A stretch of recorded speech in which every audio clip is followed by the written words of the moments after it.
What's up, YouTubers? Finally, we're getting into welding with 7018.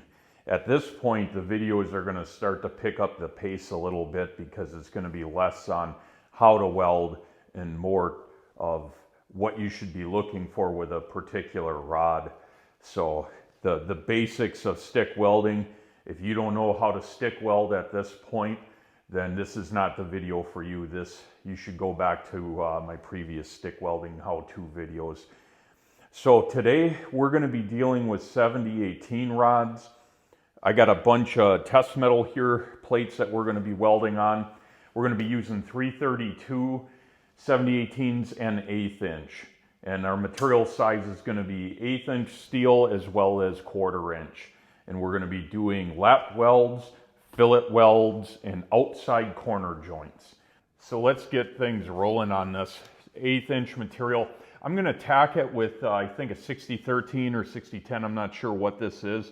It runs at similar amperage to 1/8 inch 7018.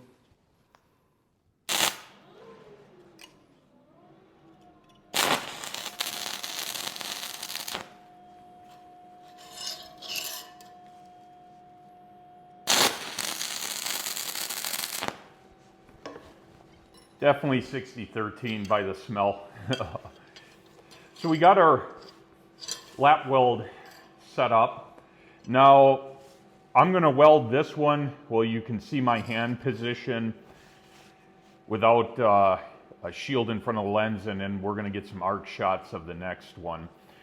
The main thing you want to concern yourself with is, for test purposes or for practice, you want to make sure your plates are clean. So grind off all that mill scale. And it goes the same if you're welding on something like to make something, be it on your tractor, your car, whatever.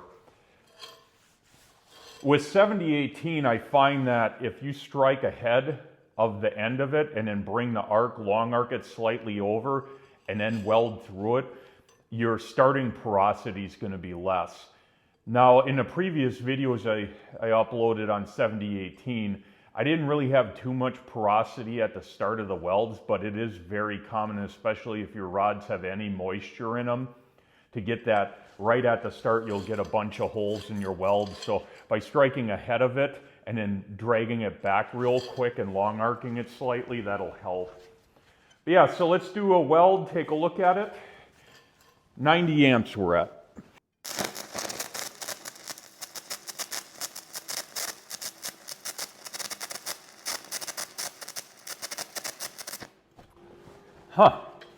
It would help if I ran the correct polarity. I better reverse those leads. I'm not even going to edit that moment of stupidity out because it's a good teachable moment. Right away I could tell that the arc sounded weird. It only lasted about a few seconds before I realized what I had done. I was running on DCEN, which it actually welded on. There's some undercut on the top toe, and it definitely sounded weird. But all right, now we're on the correct polarity. Should have a little bit better results. Your restart with 7018 is always going to be harder than with 6013 and many other rods, and that's because of the ball that's on the end. I covered that in a previous video, but you want to just break that off with the tip of your fingers, and it should help you out. Now I'm going to restart slightly ahead of the end there and then drag it back in.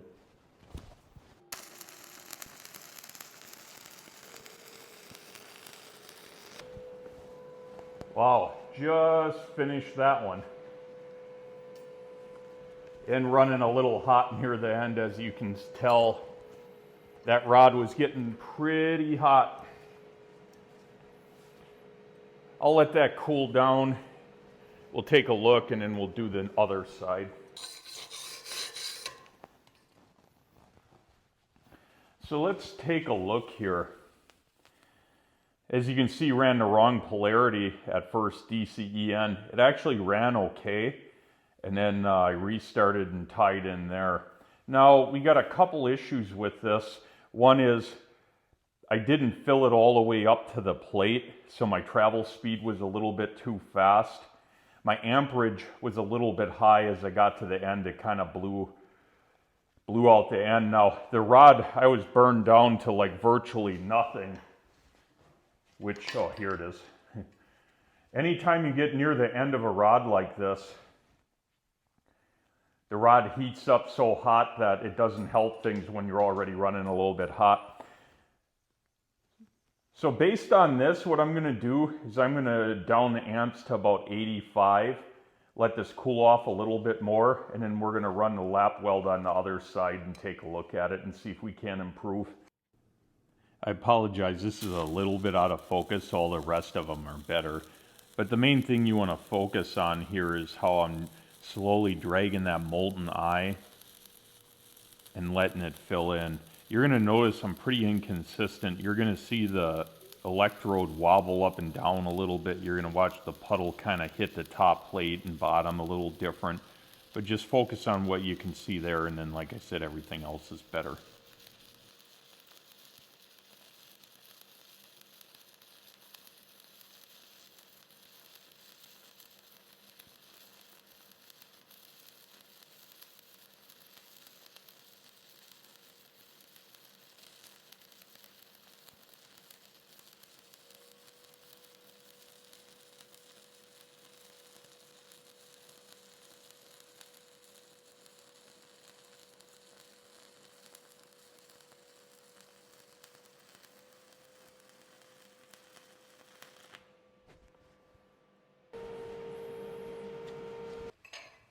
All right, so our first attempt was this guy.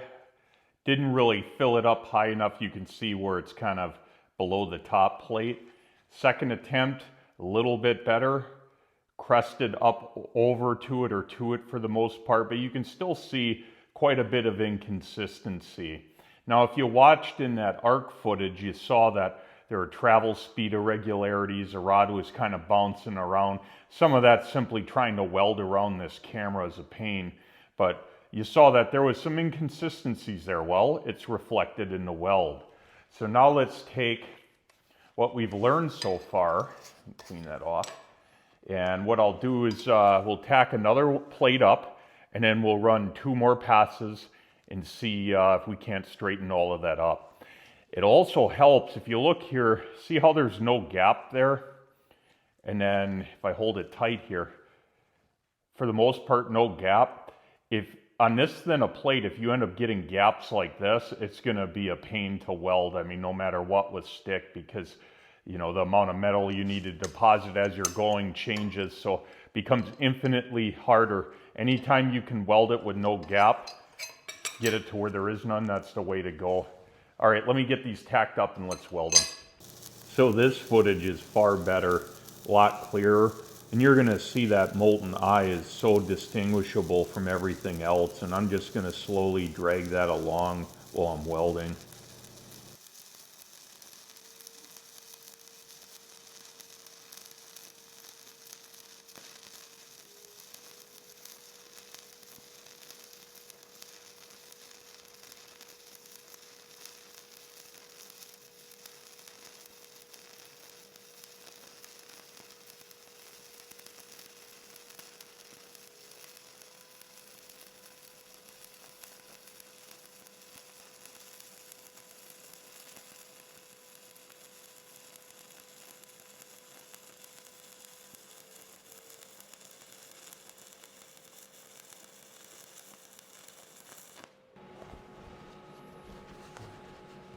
So let's take a look.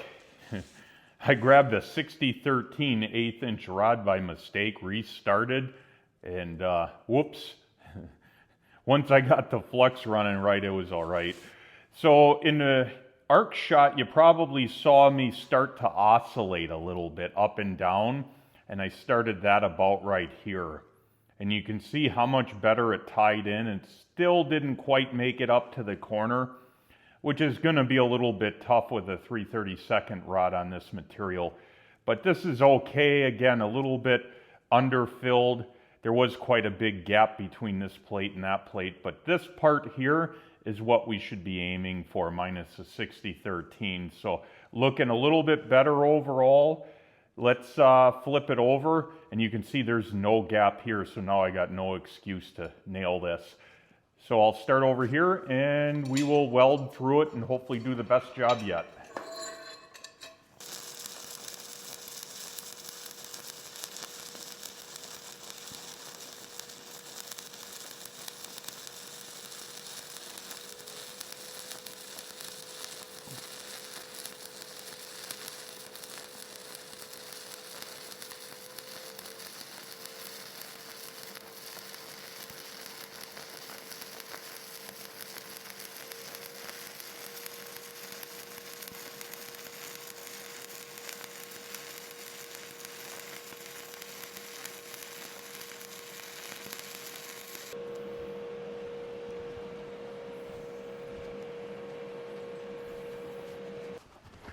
All right, let's see what we got.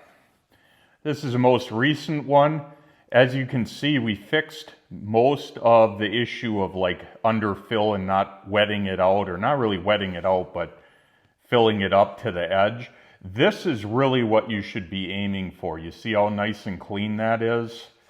This is pretty good too. I should have been aiming my rod a little bit higher, but I would say overall very acceptable for doing it around a camera. So you can see our progression. I believe this was our first attempt. Not bad, but didn't fill it. This was our second or third attempt. Or actually, this was our second attempt right here. Filled it a little bit more. A little inconsistent. And then this is our third attempt. Cleaned it up about halfway through, and then of course started with the wrong rod. And then this is what more or less you should be aiming for, and again more or less like this, which, you know, working around a camera makes it a little bit more difficult, but let's be honest, welding on this stuff in real life, like how often do you have a perfectly flat weld with great hand position? Like that's, it seems to be almost never. So this is what you should be aiming for, striving for, trying to perfect. So that's looking pretty good. I'm confident that we can go and start doing some outside corner joints and fillet welds with 1/4 inch. So let's get into that.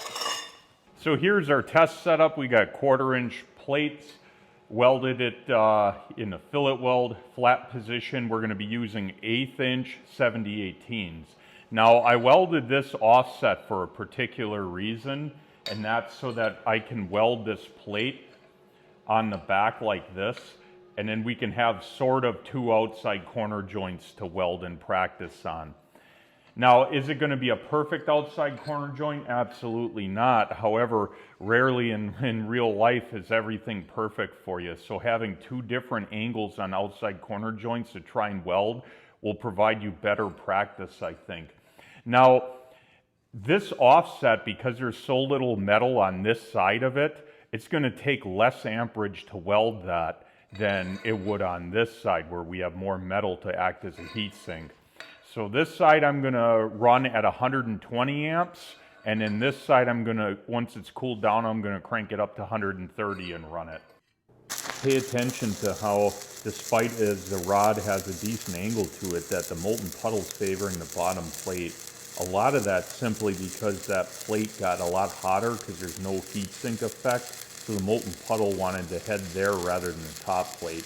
I should have been welding with a far steeper angle to favor the top plate.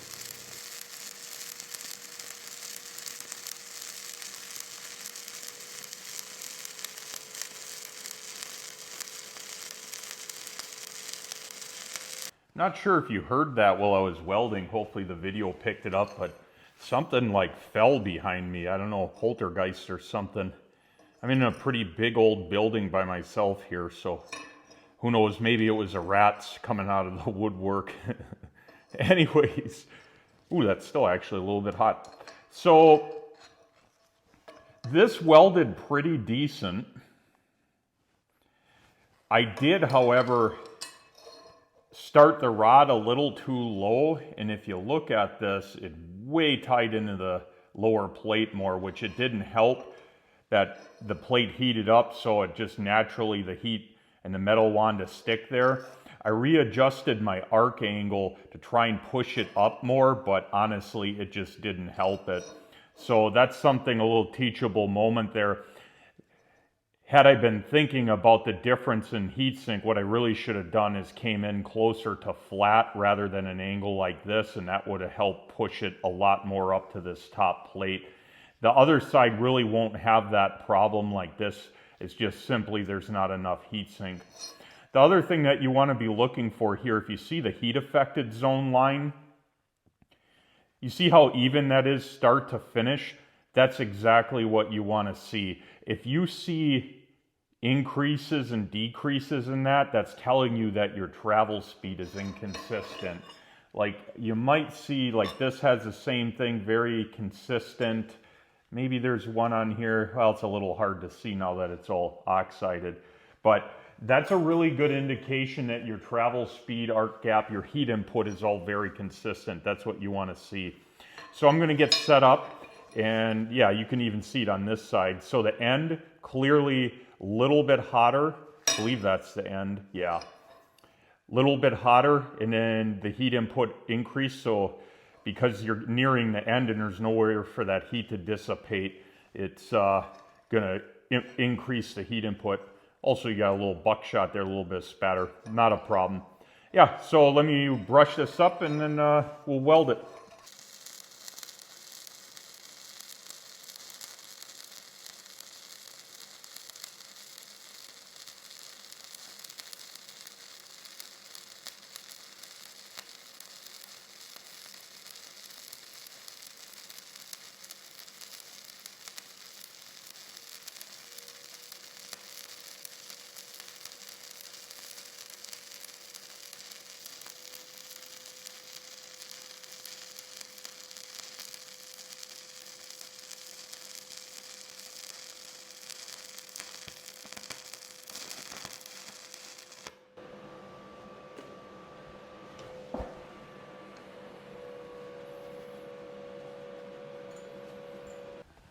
Well, that ran really good.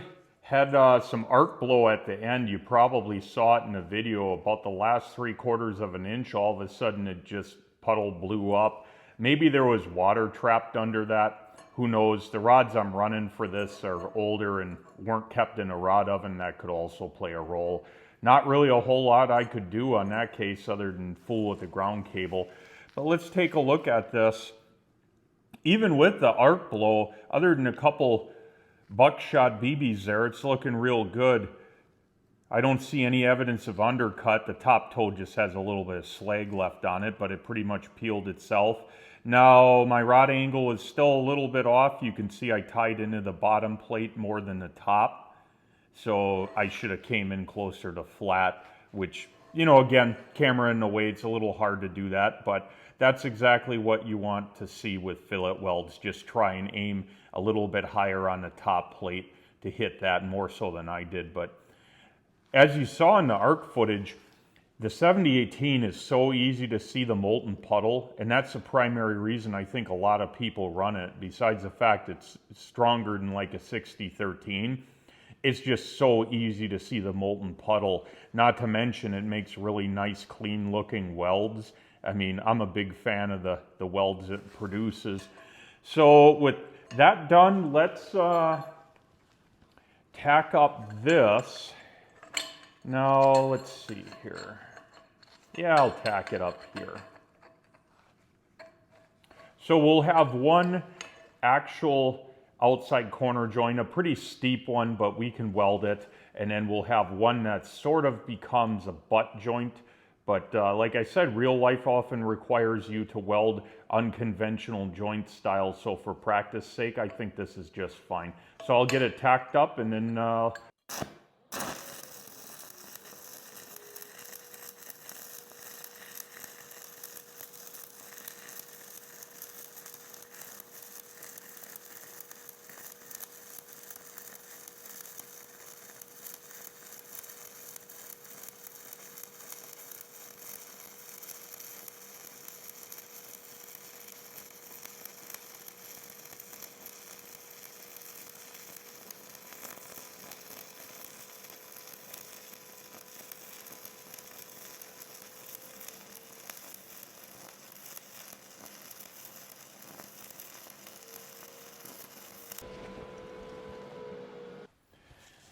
All right, so for the first half, I just welded it straight.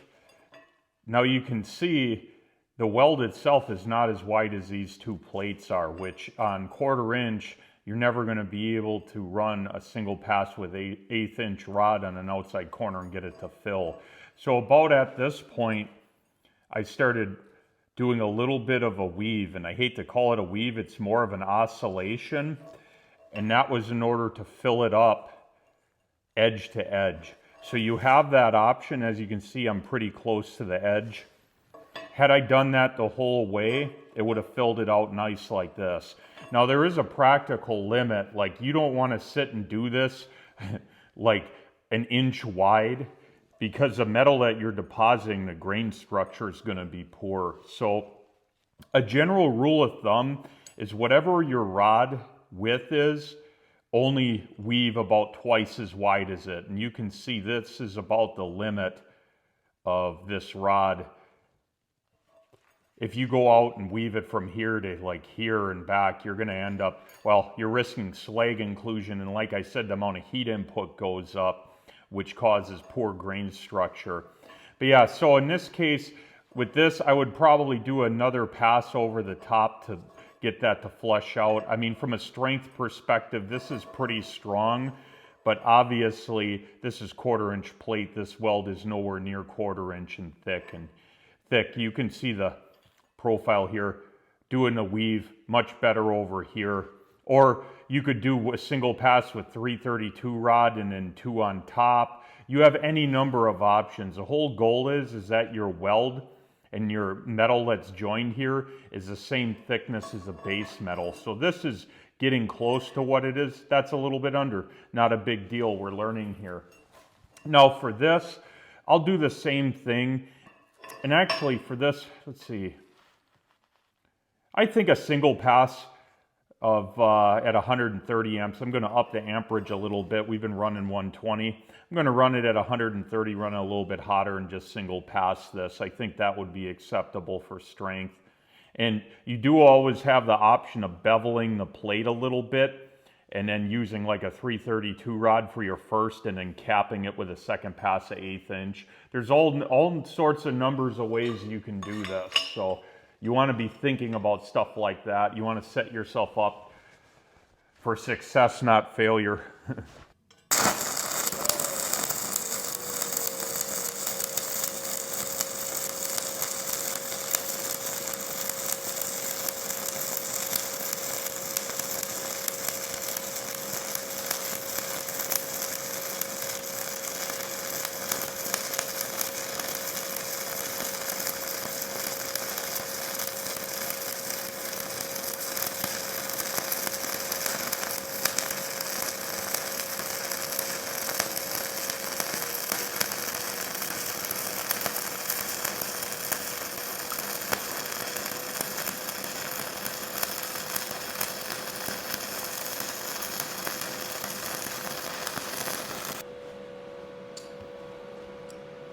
So you can tell a little bit hotter, bead is wetted out a little bit more.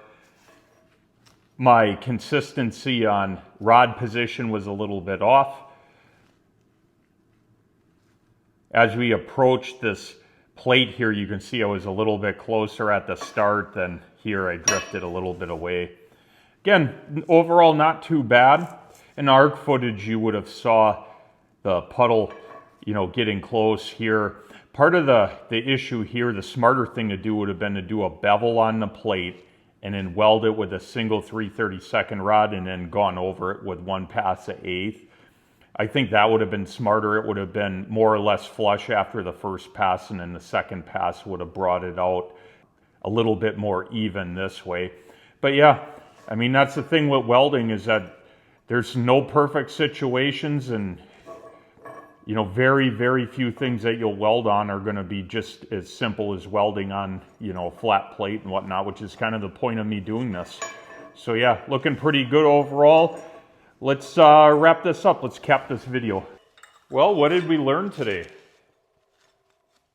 Learned quite a bit. So for lap welds, not having a gap is huge. Like, that's probably the biggest contributor towards making a decent looking weld, is simply not having any gap whatsoever, especially on stuff 1/8 inch thick or thinner. That really helps. Consistency is always going to be a struggle. I mean, it doesn't matter what welding process you're using. It's hard to be very consistent. Learn that lap welds, fairly easy. I find fillet welds even easier. Rod angle matters, you know, and then there's multiple ways to get a job done. You know, this is kind of the stuff that you're going to be aiming for. You know, a lot of what I covered in this video is to kind of get you in the thought process of thinking how you're going to actually complete a task. Like, there is no like absolute rule. Like, people get kind of pigeonholed into a thought process that there's one way to do something, and the truth is there's multiple ways. You just want to, you know, think it through a little bit, which is why I showed you multiple different ways and gave you opinions on how I could have improved what I did, as well as different ways to do it. But yeah, with that said, hopefully you learned something. I got a couple more 7018 videos coming up, some of which I think you guys are really going to like, because we're actually going to turn what we learned into practical applications. So we're going to weld stuff that will be applicable to likely something you're going to run into, which that's the real fun part. Like, trust me, I would have loved to start with those videos where we get to do the fun stuff, but if I don't know that you guys can weld, what's the purpose of doing that? You know, I want to get you up to this point to where together we can build stuff and you're not lost as to what I'm doing. So anyways, with that said, if you got any comments, questions, concerns, whatever, feel free to leave them. Otherwise, thanks for sticking around, and I'll see you next time.